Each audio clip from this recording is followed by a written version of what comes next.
Jemi bashkë në këtë edicion informativ këtu në Drita Televizion, ju njohim me zhvillimet e ditës.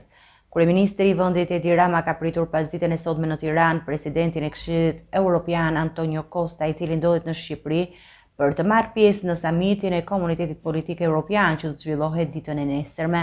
Ky është samiti i 6 dhe mbahet për herë të parë në një vend të Ballkanit Perëndimor.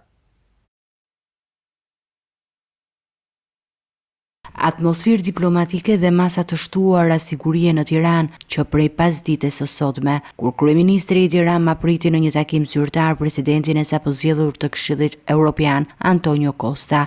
Vizita e tij vjen në kuadër të samitit të Komunitetit Politik Evropian, i cili do të mbahet nesër në kryeqytetin shqiptar. Takimi mes dy liderëve u zhvillua në ambientet e kryeministrisë, ku diskutuan mbi rëndësinë që ka ky samit për gjithë rajonin dhe mbi rolin që Shqipëria ka si një partnere e besueshme në proceset europiane.